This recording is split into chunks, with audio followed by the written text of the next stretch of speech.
Well, hey, everybody, welcome to the Seeing Ability podcast, where we're having a conversation about the world of folks with disabilities. And that means we're going to be talking to a variety of people. Sometimes it's going to be adults that grew up with a disability, could be parents raising kids with disability, or the vast array of folks that are supporting this community. Sometimes that's folks in healthcare, in education, or in nonprofits. And I'm super excited today because this is one of our nonprofit spotlight episodes. And we'll talk a little bit more about the folks that you're going to meet here on the panel. I think you're going to really enjoy listening to them. Um, I know you've got a lot of choices when it comes to podcasts. So first of all, thanks for tuning in. We're going to plan to make good use of your time with Kevin and Whitney. First of all, welcome, guys. Thanks for being here. Oh, thank you. Thanks Pleasure. for having us.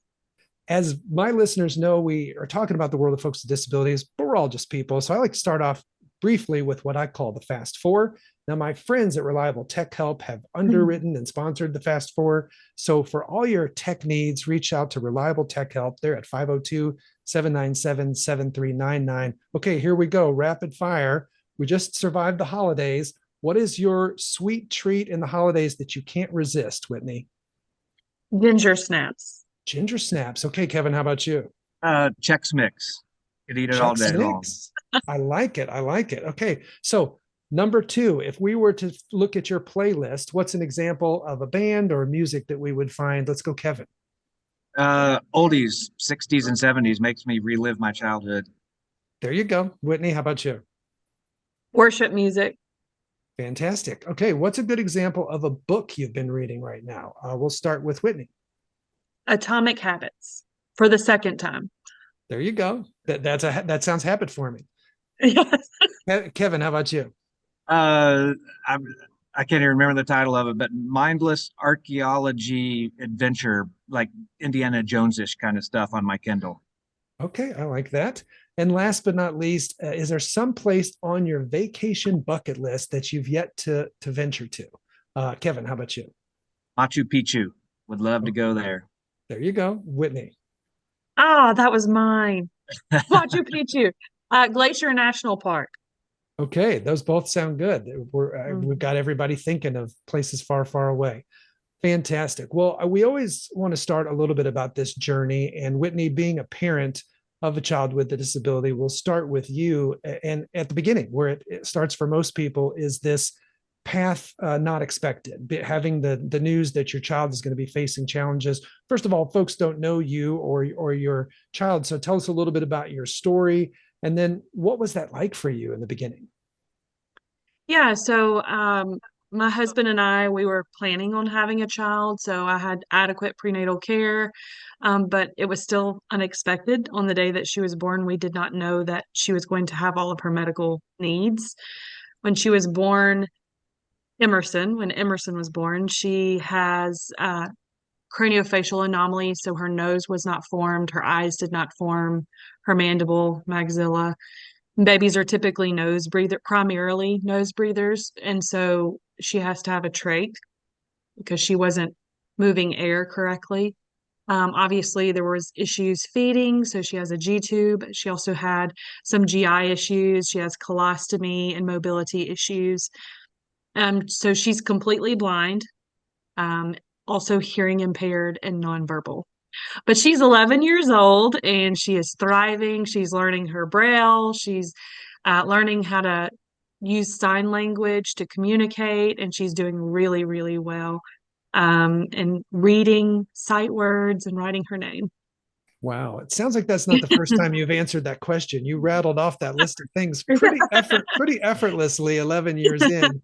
So Yeah. when you go back to the very beginning, it was a while ago, but let's talk a little bit about what it was like for you and your husband. I mean, that's not a minor list of medical challenges. That's a lot to take in. I mean, first time parenting is a lot to take in, period. But then you add all that to it. What was that like for you guys? Um, I think trauma also Mm, describes that day. What the day was supposed to be the best day of your life, the day that your child is born, but it was also the worst day as far as like what I felt. It was just scary, and I felt like everything was ripped from me. yeah. I had a cesarean section, and so when they took her, they quickly saw everything was wrong, and all I heard was respiratory stat. Mm. And so they took my husband, and I'm like lying there exposed on the table, not knowing what happened. And usually you get this as a mother, you'll get this picture of how you're supposed to receive your baby and hold Mhm. your baby and all of these things. And I didn't even get to hold her until she was it was my birthday, about almost 4 weeks later. Oh my goodness, that had to be so scary in the beginning. Yeah. And they prepared us. They were like, we don't even know if she's going to make it to our children's hospital, which was 3 hours. They had to airlift her. We didn't even know if she was going to make it. And we were in the NICU for 8 weeks. And so, honestly, initially, it was very important to just address immediate needs, like my immediate physical needs, be a new mom, all of these things that, like I had a nursery at home that I wanted to take a baby home to, and all of that changed. And so, everything just felt like the rug was ripped out from underneath me. And so, I was just trying to, I guess, get my footing. Yeah, Um, and for a lot of parents, there's not only the emotions that I know when Sophie was born, it's not only the emotions that my wife and I felt, but then there's a little bit of guilt for even some of the things that you feel. Talk to us about like that range of things you were feeling. Yeah, so I felt like I've heard some mothers say this, and I didn't necessarily understand until this happened to me, but I didn't recognize her as my child for a while. Mm, And I felt guilt like that, for feeling that way. It was, you know, I wasn't able to hold her. There was no skin to skin. I couldn't hear her cry. And when we did finally bring her home, I told Jeremiah, my husband, I said, I think she hates me. Like mm. she cries all the time. And so there was just such a disconnect initially, and I did feel guilt for that. Um, and I'm a nurse, and she had trach, G-tube, colostomy, all these things. And it's like I literally forgot everything. And not to mention, like it's a pediatric case. All I knew was adults. Right. And, it's like, when they send you home with a typical child, you're like, what do I do? Absolutely. What do I do this? And then they gave me my baby with all of these needs. Here you go, take her home. And we're like, what do we do? And of course, we were back in the hospital. I don't even know, like a week later or something like that. And we were in the hospital off and on 10 months out of the first year. So we didn't really have time to process any of these emotions that we had initially. Yeah. So when you look back at that period, that initial turn your life upside down, like you said, pull the rug out from underneath you. Looking back, having the benefit of 11 years, what advice would you give for young parents who are maybe they're in the NICU or they're in that early stage where they know there's issues, maybe there's not a formal diagnosis, to make it through that stage? What's your advice looking back? Yeah, so I think that what it hit me initially, I was honestly drowning in my emotions, which I didn't realize until later that was taking away from her.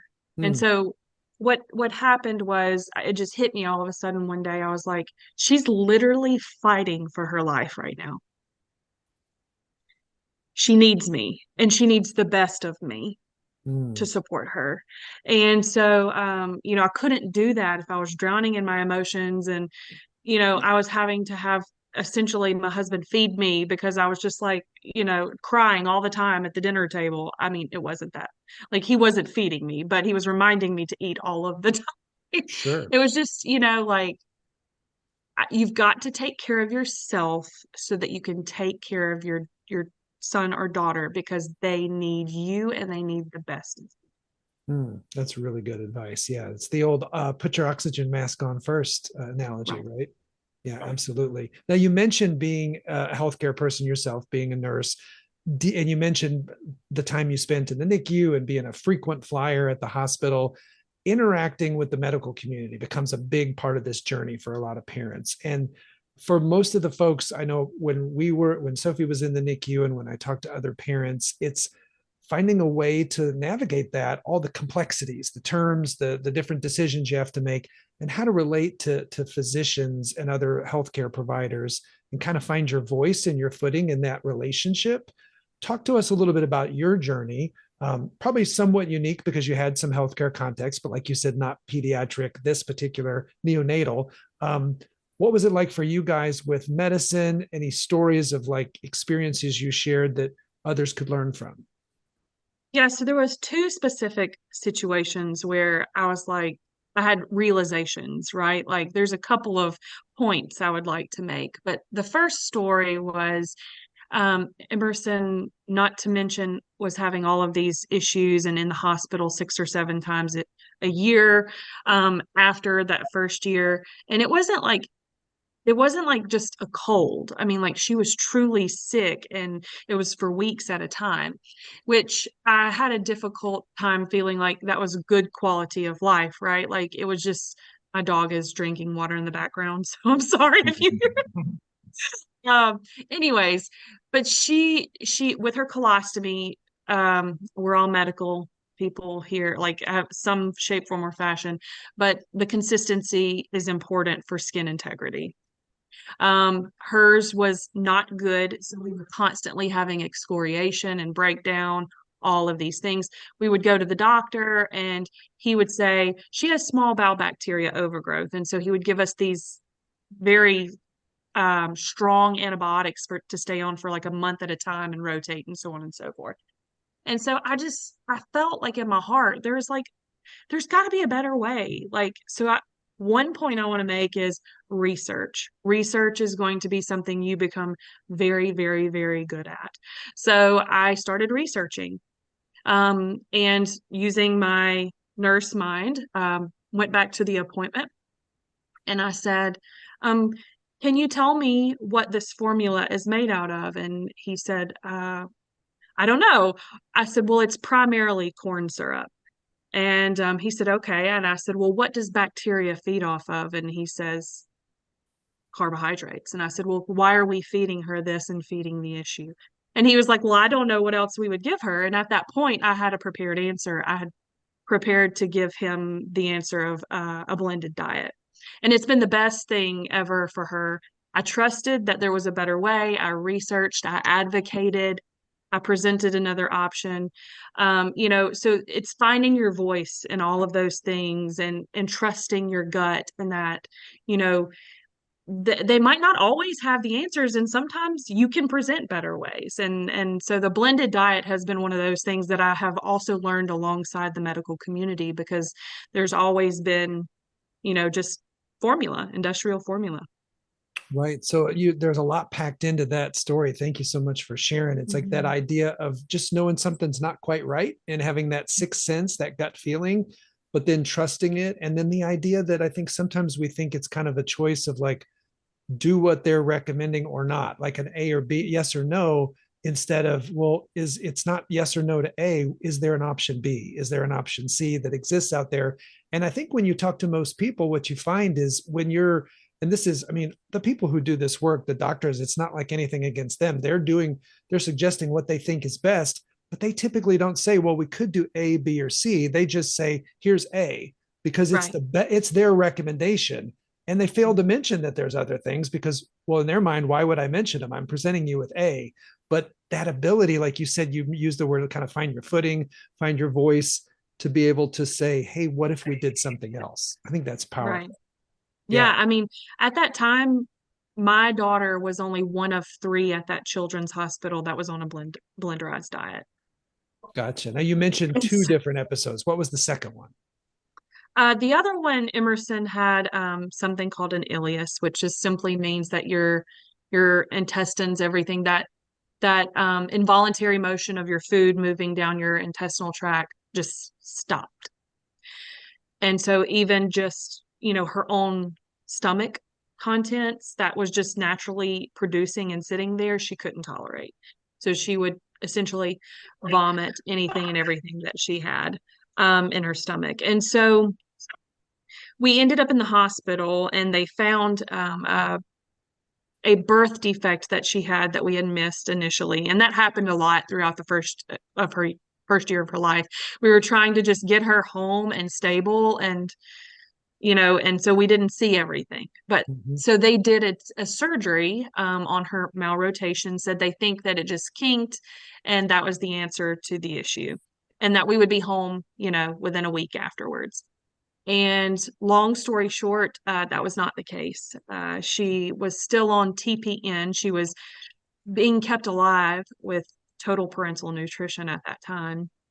And she was being sedated because she was in so much pain. Mm. And whenever she would wake up, she would cry.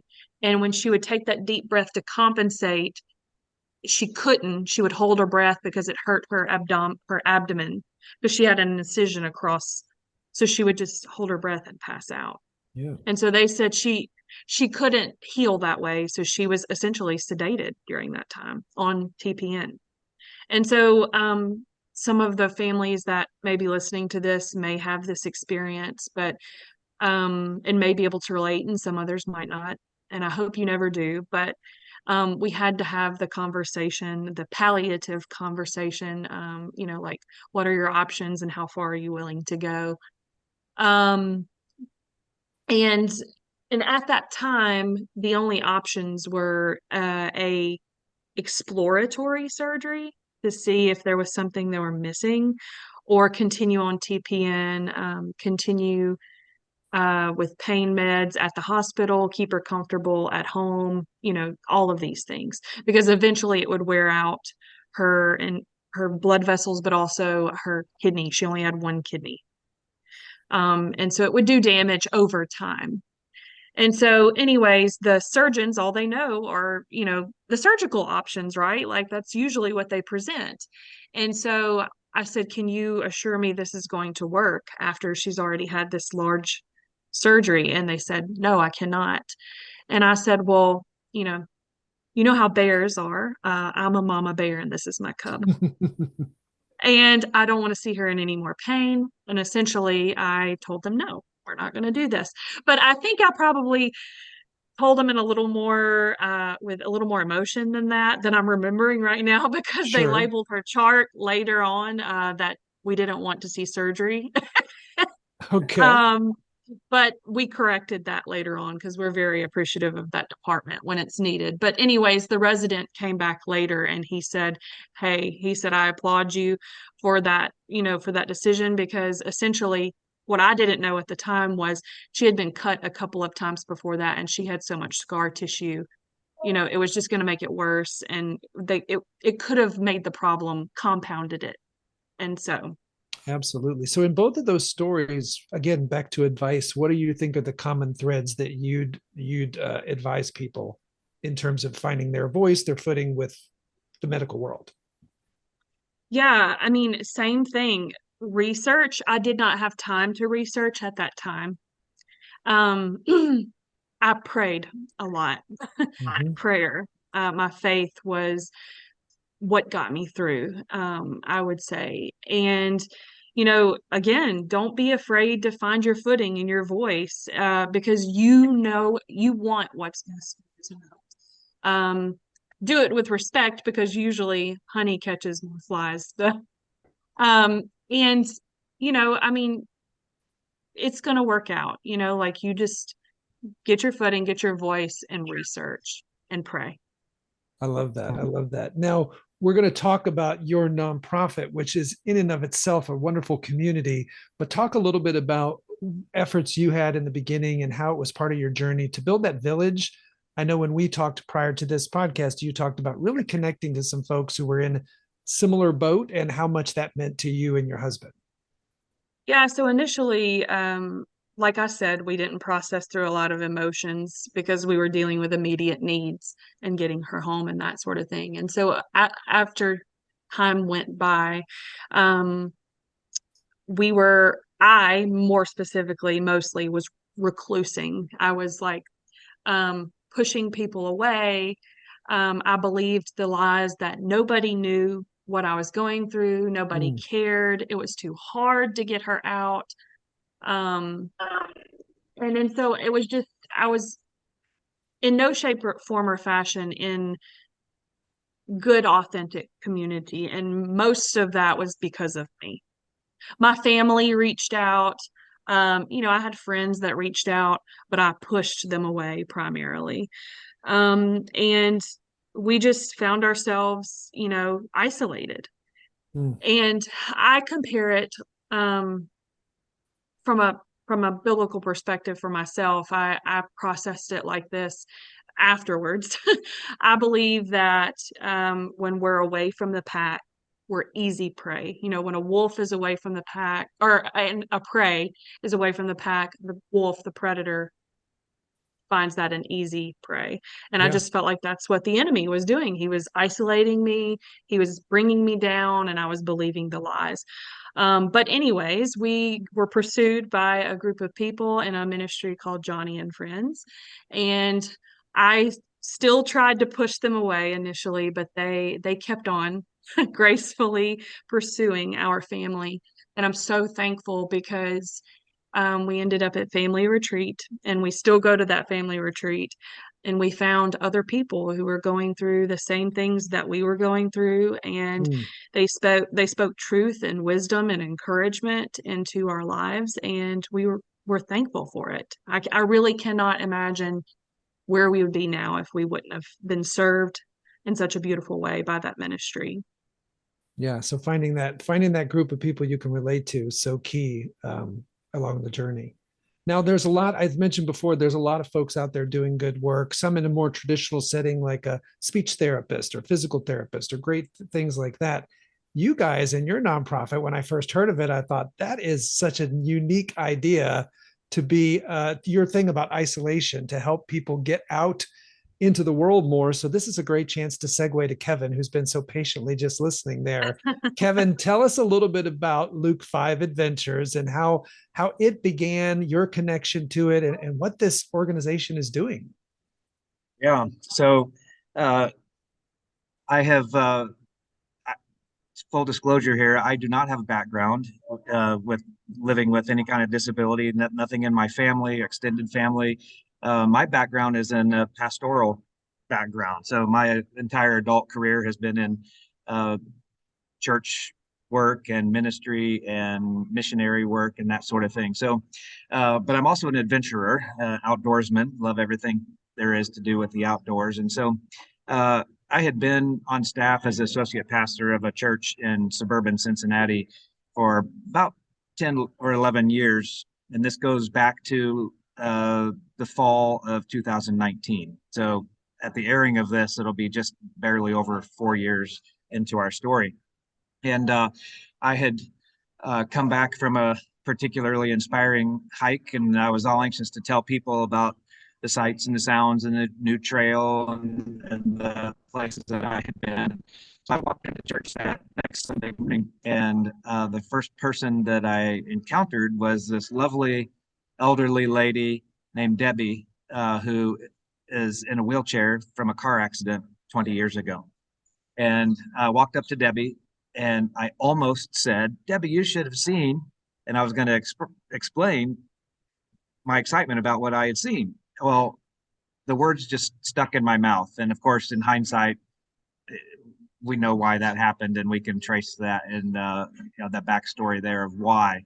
But in that moment, and I didn't even know why, it never struck me until later, but in that moment, it just felt really awkward and inappropriate to share all this excitement about something that she could never experience. Hmm. And so we went on to talk about other things, and we affectionately refer to that as the conversation that never happened. And but anyway, that conversation that never happened just haunted me in the subsequent days, and I just couldn't get it out of my mind. And after a few days, I just was, this is just not cool. Somehow there has to be a way that we can get people in Debbie's position to places where I had been. And I was not talking about just like the county park or the city park, and that's, I was talking about the top of Pikes Peak or at the bottom of Grand Canyon. And I've been saying those words for 4 years. And incidentally, just in these last 2 months, we have taken people, full-time wheelchair users, to the top of Pikes Peak and the bottom of the Grand Canyon. Amazing. And so I just started doing research, And it was very frustrating initially because there seemed to be no equipment out there. There's adaptive equipment for every sport you can even name, from skiing to sailing to kayaking, you name it, except for just regular old hiking in the woods. And I couldn't understand it. Finally came across a piece of equipment that's manufactured in France by a French company called Jolette. And I called them, just cold call. They led me to their North American distributor and talked to him. He said, "Oh yeah, this is exactly what you're looking for." He said, "It really hasn't made it over across the pond yet. There are only a handful of them that have been sold in the United States, but this is what you're looking for." And so I made a few phone calls to some influential friends and raised the money and had it shipped. So a few days before Christmas 2019, I was able to go back to Debbie and say, "Debbie, let's go hiking." She had told me in her lobby outside her room in this extended care facility in Cincinnati, she said, "I have resigned myself to the fact that I will never, ever, ever, ever, ever again be able to go across the street and touch a tree, even if I wanted to." Mm. And so a few days before Christmas 2019, we took her to a local state park. We were down in a creek bed, crossing over boulders. We were going over fallen trees 3 feet tall, across a suspension bridge, and it absolutely rocked her world and rocked our world. And so we took a couple more people hiking, took another couple people, and then COVID hit. So this is spring of 2020. In hindsight, that was a little bit of a silver lining because it forced us to slow down and get some policies and procedures and the nonprofit, all that kind of set up, and to get organized, because I was like I said, I had no background in this. I didn't know what I didn't know, and here she was quadriplegic, and I'm going, "Oh yeah, let's just throw her in the chair and go to the park," you know. And uh, fortunately, I had a friend at church who had been deeply involved in the ministry that Whitney was talking about, Johnny and Friends, and has this decades of experience in physical therapy and seating and things. And she took me out to lunch one day and she said, "You know, this is a wonderful idea, but let me teach you before you hurt somebody."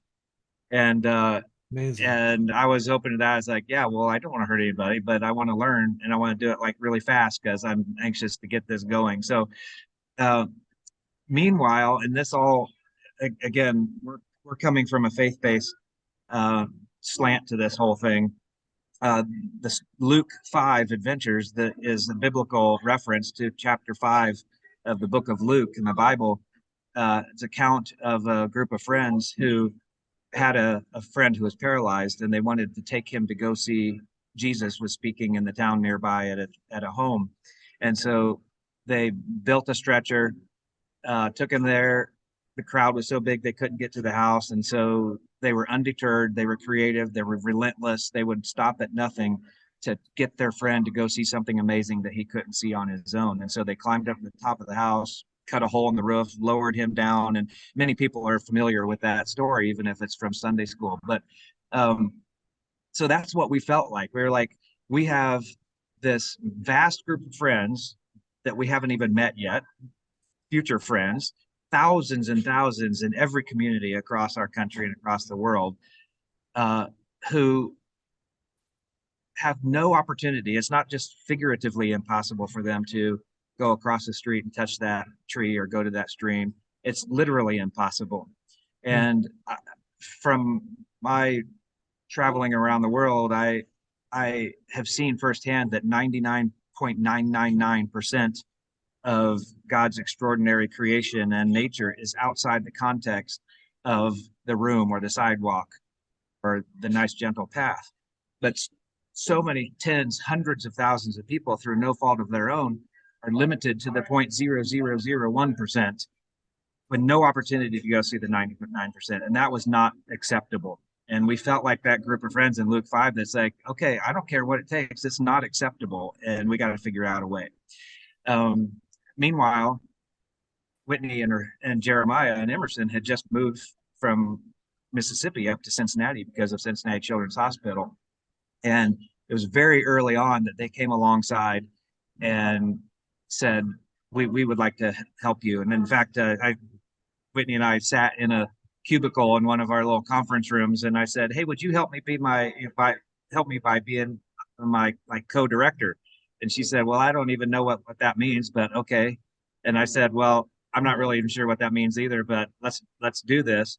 And we ended up doing 120 hikes in 5 states that COVID year, Wow. including Children's Hospital coming to us and saying we have this hiking program in the fall, an 8-week series of hiking, but there's a lot of kids that have come through our physical therapy department who have mobility challenges and they just can't participate.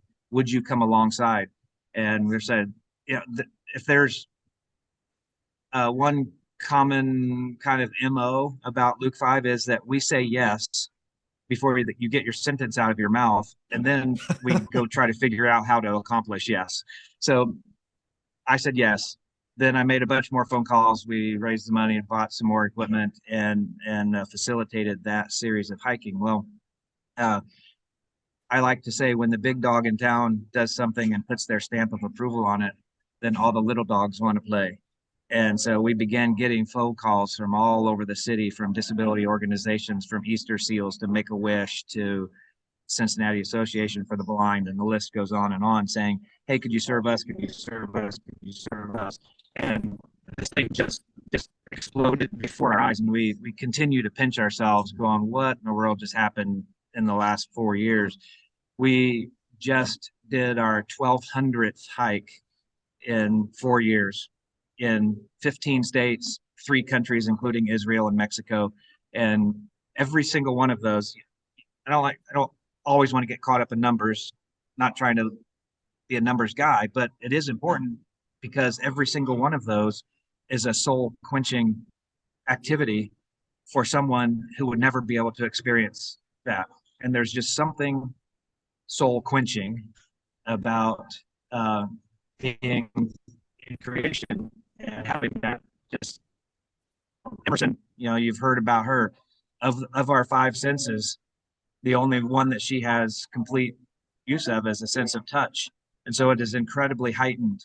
And so when she's out in the wind or playing in the water with her hand or touching or feeling a tree or a leaf, that is immensely soul quenching for her because she lacks so many of the traditional means that some of the rest of us do. And so every single one of those hikes, it has a story, a compelling, just a heart tugging story behind it. And we'd never get weary of it. We wake up each morning thinking about hiking with those who can't hike themselves, and we go to bed thinking about hiking with those who can't hike themselves, and every moment in between. That's so amazing. Now, I know people are hearing this and thinking, what an amazing idea. I need to find out more about these guys. So give us your website. Where do they go to find out more and learn more about your organization? Yeah, well, that's simple. It's just our name of our organization, Luke 5, using the number 5, adventures, plural.org, Luke5adventures.org. And what are some And of you your can following on social media, all at that same hashtag. We have a YouTube channel. You can see all kinds of incredible videos. It's important that there's no space between the Luke and the 5 of the adventures. But that's where you can find us. And what are some of your biggest needs right now for folks that might say, man, I want to help these folks? Yeah, well, money, of course, that's always a need for a nonprofit. We covenanted from day one that we would never, ever, ever charge for any of these activities. I would much rather spend all my waking moments going to try to find money than to have a conversation with a family about how much this is going to cost. And it costs a lot. To the volume that we do. So that's always a concern. Volunteers. We have now 9 chapters spread around the country, and you can go on our website and see where those chapters are. So whoever's listening to this, you're most likely going to have a chapter somewhere in your region. We're always looking for more chapters. We work out of local churches to accomplish that. We're looking for hikers. Hikers are our code word for the person who's in the chair. Like Emerson. she's one of our frequent flyers. We've lost count or lost track of how many hikes and how many states that little kid has hiked in. Probably, more than all of us combined, but we're talking close to 100 hikes in probably 15 states. And so anyway, we're looking for volunteers, hikers, all of the above. Fantastic. Now, Whitney, I want to go back to you. You mentioned the rough start that Emerson got, obviously, and all the challenges, but very quickly, and we didn't have time to really pause on that. You also mentioned some of the amazing things she's doing now as an 11-year-old. So I know this is probably a hard subject for you to talk about, your favorite subject, Emerson, and all the great things going on in her life. Tell us where she's at now.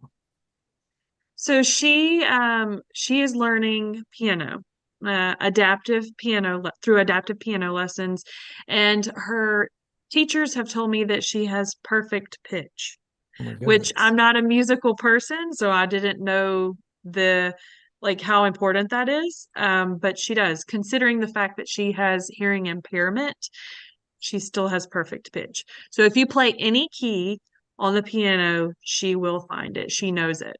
And she knows exactly where to go on the piano to find it. That's amazing. That's amazing. So, Yeah.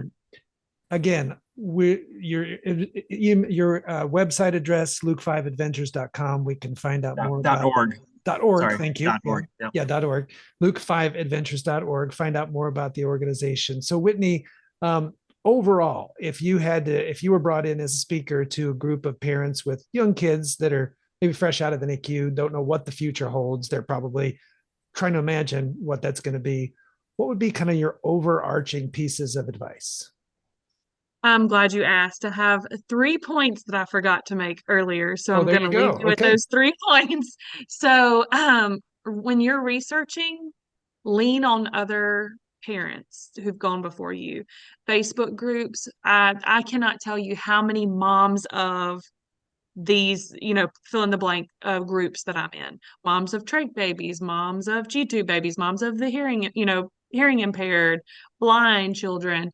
And typically you can almost always go on there and post what it is that you're needing to research and get lots of good feedback. And there's also equipment swap groups and things like that if you're ever in need for those things as well. Don't push people away. Community is a necessity.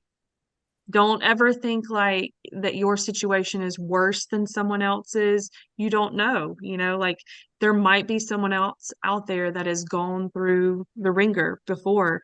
And even if it doesn't look exactly the way that yours looks, they can still sometimes, encourage you and help you see things from a different perspective, and it may help. So just don't push people away. And sometimes you don't even realize you're doing it. I feel like in the thick of it.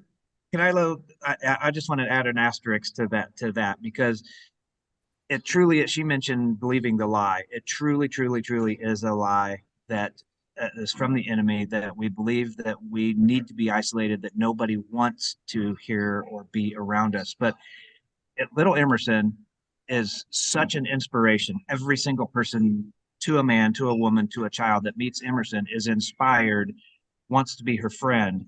And so from Whitney's perspective, as someone who's isolated, the thought is, well, people don't want to, that want to, they're going to think it's weird or what, all of those things. Sure. When exactly the opposite is typically true, even if they feel awkward or don't really know how to talk or whatever, they want to be in community. That's absolutely true. I appreciate that. Yeah. And the last thing actually goes back to research. I've never regretted a second opinion. So, if you feel something in your gut, you're like, I don't know if that's the option that I want, to do. I have never regretted a second opinion. Quite honestly, two of my second opinions were the best thing that I ever could have done. So, yeah. Fantastic. Well, I'm hoping, Kevin, I love your story about how you just couldn't get it out of your head of a way to be able to help your friend get out there. And I'm hoping after hearing this episode, folks are like, I can't get this Luke 5 group out of my head. I need to do something about it. I need to find out more about them. I need to help. What an amazing thing you guys both are doing. Whitney, thank you for kind of opening up your heart and telling us your experience of your journey. Appreciate it. If you're listening to this episode and you're nodding your head and you're feeling all the feels of this journey, we would love for this podcast to not stay a best kept secret. So please, those mom groups, those different people that could benefit from these kind of stories, from hearing about other organizations that are doing great work, we'd love to hear from you. Reach out to me on the Facebook page. Please go to our Facebook page, follow the podcast, like this episode episode being posted, and then share it with other people. We know you have a lot of choices. Whitney, Kevin, thank you guys so much for being on the show today. And our pleasure.